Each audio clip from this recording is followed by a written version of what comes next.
mừng Thịnh, top 1 VNVC 2019. Cảm ơn chị. Rồi bởi vì chị thấy Thịnh đã có như là thi đấu nhiều năm rồi và năm nay đạt được cái thành quả khá là tốt, cho nên là cho chị phỏng vấn Thịnh một vài câu nhỏ nhé. Dạ em sẵn sàng chị.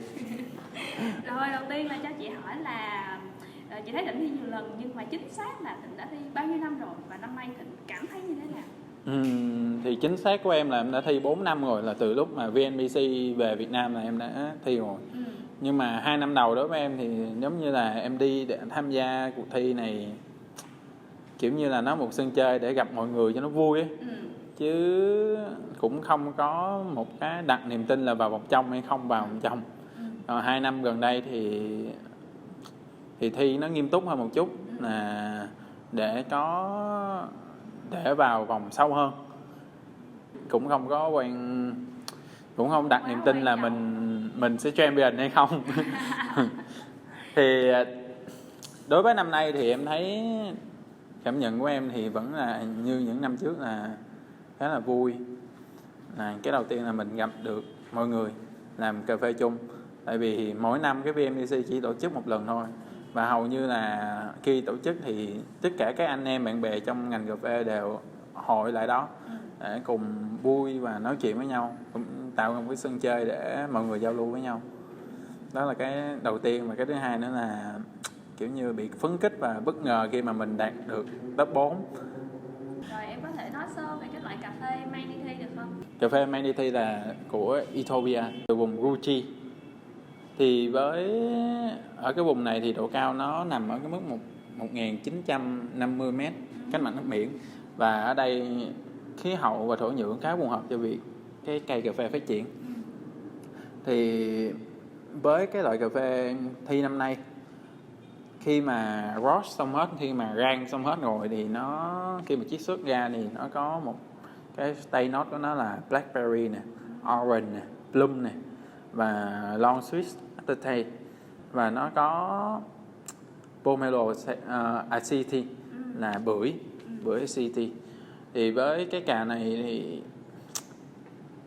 nó có một sự đặc biệt, đó là nó cũng là một cái chủ đề trong bài present của em luôn, đó là về cái cách sơ chế natural ở vùng Ruchi này. Thì ở vùng Ruchi này họ làm rất là tốt. Em quên nữa là cái cà này nó có tên là Purple Beeberry. Thì với cái Purple Beeberry này thì nó đặc trưng của nó là purple là màu tím. Thì tại sao nó lại đặc trưng như vậy, là vì cái cà này nó tạo ra những cái nốt hương nó nghiêng về màu tím, như là lavender này, blackberry này, plum này, thì nó nghiêng về màu tím một chút, này nó có tên là purple. Và nó được sơ chế là natural. Cho nên là nó có cái long sweet đúng không? Đúng rồi. Cho chị hỏi là em có thể nói sơ về cái nhóm, cái team của em ở phía sau để chuẩn bị cho cái cuộc thi này được không? Khá là vui một chút là team em chính xác chỉ có 2 người thôi, em và coach của em. Coach của em cũng là roster cho em. Thì anh đó tên là Trúc, anh đó tên là Bi, chắc anh em trong ngành cà phê ai cũng biết anh đấy. Còn nếu mà tính tổng ra thì trong quá trình đi thi á, thì có khoảng 4 người. Vậy thì 4 người đó là support em những cái công việc gì? Bưng đồ. Đúng, chúng ta đi thi một cái khối lượng đồ rất là lớn. Bưng đồ, viết stay note lên cái description cho em, rồi rửa ly, lau ly cho em đó. Tất cả mọi thứ là hậu cần. Đúng rồi, đó là nếu mà tính tổng thì đó là 4 người, là đến cái ngày đi thi thì 2 người đó mới xuất hiện. Còn mà support chính cho em vẫn là Bi này chút. Thì Bi rang, rồi Bi coping với em, rồi Bi coach cho em luôn. Đúng rồi. Vậy thì em chuẩn bị cho cuộc thi này trong bao lâu? Cho cuộc thi năm nay? Nếu mà nói về trong cuộc thi năm nay thì em nghĩ là cỡ 1 tháng đổ lại thôi. Tại vì thời gian của em cũng khá là ít, tại vì em vừa đi làm vừa tập, mà em làm về xong thì cũng không tập nổi nữa, tại vì khá là mệt. Tại vì mình làm từ sáng cho đến chiều thì mình chỉ còn tập được buổi tối thôi, mà thường buổi tối thì tập nó không có hiệu quả cho lắm. nên thời gian tập của em cũng rất là ít. Như một tuần em chỉ tập được 1 buổi 2 buổi thôi. Vậy là rất là ngắn so với những cái bạn Đúng khác. rồi. Với lại là chắc là do có thêm kinh nghiệm đi thi 4 năm nên nó cũng đỡ. Tháng nhưng mà 4 năm. Quan trọng là cái kinh nghiệm đi thi thôi. Vậy thì cái điểm gì mà em tự hào nhất trong cái phần thi của em? Cái điểm tự hào nhất của em trong cái phần thi năm nay là cái loại cà phê của em đi thi. Nó giống như là mình cảm được cái cà đó thì mình thấy nó rất là tốt. Mình cảm được là người làm cà phê họ đã, những người nông dân, những người sơ chế nó làm nó tốt như thế nào, và mình cảm nhận được cái cà phê này nó mang tới những cái hương vị gì. Và nó khá là rõ ràng, nó giống như là thành quả cho cái công sức lao động của những người nông dân đó. Đối với em, quan điểm của em năm nay đi thi thì với cái phần thưởng là cái chức top, nằm trong top 4 nha. Thì em nghĩ là cái này nó không phải dành cho em mà nó dành cho người làm cà phê này, người rang cà phê này. Em chỉ có nhiệm vụ là trình bày nó theo những gì mà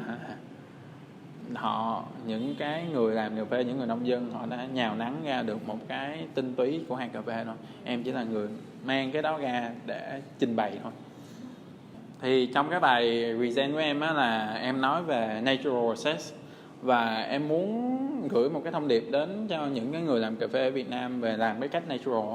Tại vì natural process ở Việt Nam nó được đánh giá khá là thấp, tại vì mình làm chưa có đúng á, nên nó tạo ra những cái hương vị không tốt, như là nó bị lên men quá nè, mùi lên men quá nhiều nè, nó dễ bị dính defect nè, nó dễ bị sâu nè, nó dễ bị không tốt.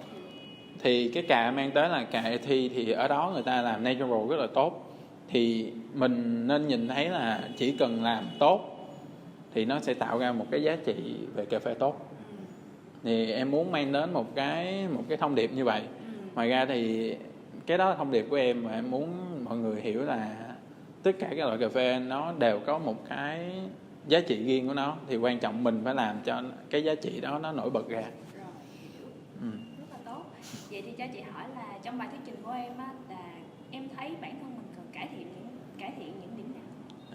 Em nghĩ là em nên đi thi nhiều hơn để bớt gung. Vẫn còn gung à? Em vẫn còn gung.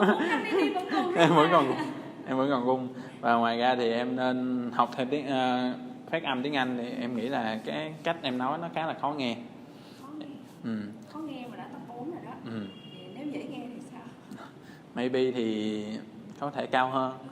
Giống như là anh coach cho em nói với em, năm nay tao mà có thời gian thì có khi mày đã champion. Khá là tự tin. Nhà này rất là tự tin. Rồi, câu hỏi cuối cùng thì dành cho những bạn mà có ý định thi VNVC năm sau, em có lời khuyên gì cho họ không? Cái lời khuyên đầu tiên cho em cho các bạn đó là nếu mà các bạn có đi thi thì lần đầu tiên các bạn đi thi thì các bạn đừng có nản. Nếu như mà các bạn không đạt được thành tích tốt, các bạn đừng có nản. Tại vì các bạn hãy nghĩ đó là một cái kiểu như là một cái kinh nghiệm hoặc là một cái bài học để mình có thể thi tiếp những năm sau. Còn bạn nào những đi thi rồi thì các bạn nên rút những cái kinh nghiệm của những năm trước mình thi và mình chuẩn bị tốt hơn. Và mình nên lựa chọn những loại cà phê nào nó tốt nhất đối với bạn cảm được nó. Tại vì theo những năm những năm trước em đi thi thì năm nay là cái năm mà em cảm được cái cà phê tốt nhất, thì em mới thấy em kiểu giống như là em feeling được và em tự tin hơn khi em thi. Mình có cái khả năng control được mọi thứ trên sân khấu, nó dễ hơn. Tại vì khi mà mình tin tưởng, mình tin vào cái cà phê mình mang tới thì mình sẽ làm cái thứ nó tốt hơn. Tại vì có một số em đã từng gặp có một số bạn khi mà các bạn đến ngày thi, các bạn vẫn confuse về cái cà mình đang thi. Thì với cái việc confuse như vậy nó sẽ làm cho mình bị mất tự tin. Đúng. Thì khi mà mình bị mất tự tin thì khi mình làm cà phê, mình trình bày trên sân khấu mình cũng bị mất tự tin theo. Là mình bị confuse về cà đó thì mình chắc chắn là mình không biết là mình chiết xuất nó có tốt hay không. Đó là một cái là các bạn nên để ý về phần đó. Đó là một lời khuyên rất là tốt. Cảm ơn Thịnh Huy buổi phỏng vấn em nha. Cho chị bắt tay em cái này. Em cảm ơn chị. Cái dòng dài 919 này đang giảm giá 50%, các bạn hãy đến Tenniel